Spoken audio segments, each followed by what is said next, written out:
Welcome back to this special edition of EWTN News In Depth as we explore the many contributions of women religious to our Catholic life. From birth to death, they're with us doing the necessary work to be Christ for others and see Christ in them.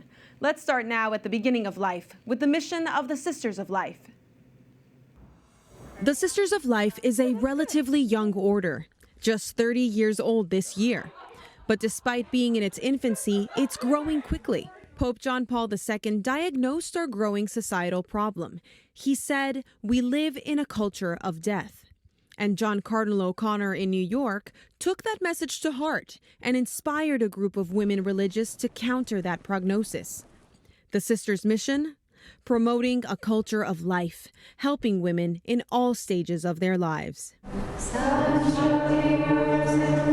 Everyone starts with prayers. Prayer is our first work, and that is what it flows into our other works. So we have a couple of hours of prayer in the morning, including Mass and Holy Hour.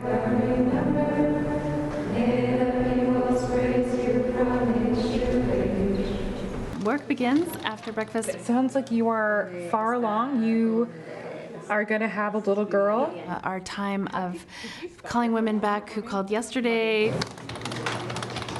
Maybe there'll be new calls. The stuff that might be holding you back or holding you We'll have women come in. We'll have what we call turnarounds, women who've been at a clinic but have turned around and come to us. We'll be meeting with them. It can be hours long. It can be, usually a new call is at least 45 minutes.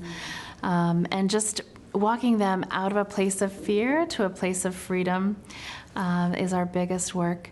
We also have a lot of extraordinary activities, which will be things like a baby shower. Like I mentioned, a cooking class.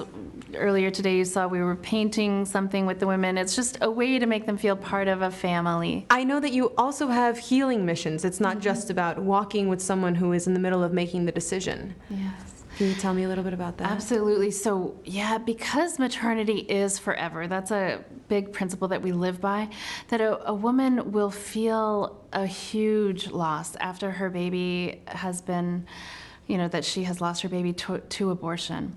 And so when she kind of comes to understand that, she will wrestle with that and need to walk towards healing. And I think that's a big grace that we love to share.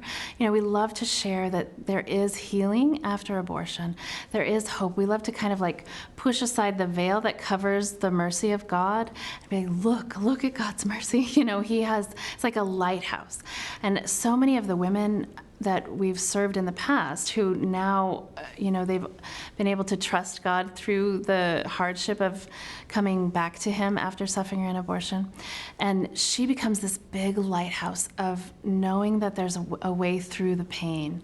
And so they're the most gorgeous women because they know that there's been suffering, but they also know the absolute truth in trusting God through this. The Lord has only great invitations to holiness, to happiness, and He desires that, and He's pursuing her. But He's not going to force. The Lord will never force, so we need to meet Him halfway. Promoting the dignity of all women and serving the whole woman through prayer.